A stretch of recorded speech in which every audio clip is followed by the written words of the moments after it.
It's like the shark. Remember that famous movie poster for Jaws with the woman swimming on the top of the water and that terrible Leviathan shark underneath coming up to take her out. Well, that's life, man. That's the world. That's the story of the Garden of Eden. There's no place that's so safe that there isn't a snake in it. It's the fundamental story of mankind. Even God himself can't define a space so tightly and absolutely that the predator of the unknown can't make itself manifest within. Perhaps the reason that you're suffering unbearably can be left at your feet because you're not everything you could be and you know it. And of course that's a terrible thing to admit and it's a terrible thing to consider, but there's real promise in it because it means that perhaps there's another way that you could look at the world and another way that you could act in the world, so what it would reflect back to you would be much better than what it reflects back to you now.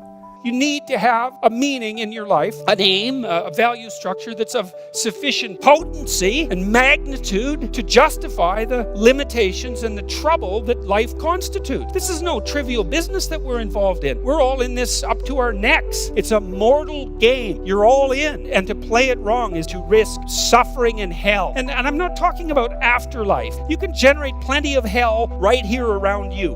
And so you can move towards that direction or you can move towards a positive direction. And you can orient yourself. The antidote to the catastrophe of life and the suffering of life and the tragedy of life is to take on exactly that responsibility and to say, well, there's plenty of work to be done and isn't that terrible? But I have it within me to decide that I'm going to stand up against that. I'm going to strive to make the world a better place. I'm going to strive to constrain the malevolence that's in my own heart. Responsibility. That's what gives life meaning. It's like lift a load. Then you can tolerate yourself, right? Because look at, you're useless, easily hurt, easily killed. Why should you have any self-respect? That's the story of the fall. Pick something up and carry it. Make it heavy enough so that you can think, useless as I am, at least I could move that from there to there. If you take people and you expose them voluntarily to things that they are avoiding and are afraid of, that they know they need to overcome in order to meet their goals, their self-defined goals. If you can teach people to stand up in the face of the things they're afraid of, they get stronger.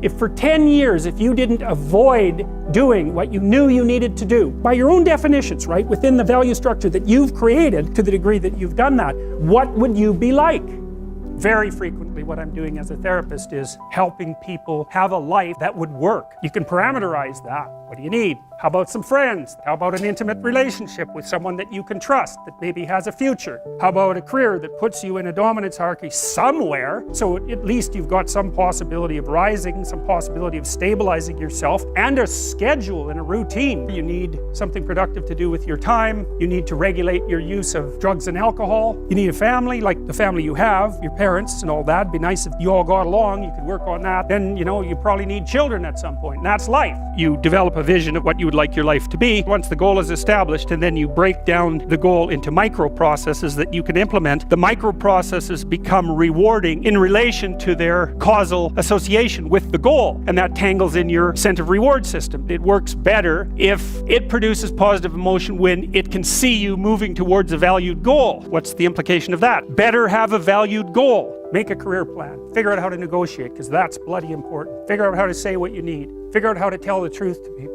Figure out how to listen to your partner in particular, because if you listen to them, they will actually tell you what they want. Sometimes you can give it to them and maybe they'll return the favor, and if you practice that for like 15 years, well then maybe you're constantly giving each other what you want. That would be good. If you're choosing a partner, is try not to choose someone who's too distant from you on the temperamental variable, because you're going to have a hard time bridging the gap. It's hard for an introverted person and an extroverted person to coexist, and it's really hard for an orderly person and a disorderly person to coexist, because they will drive each other nuts. It's useful to know about your temperament so that you can negotiate the space with your partner. I don't think you should try to find someone who's exactly the same as you, because then you don't have the benefits of the alternative viewpoint. But you got to watch it, because you may hit irreconcilable differences of various sorts. I've seen that most particularly among couples who are high and low in openness. That's a rough one. And also high and low in conscientiousness. That's another rough one, because they just cannot see how the other person sees the world at all.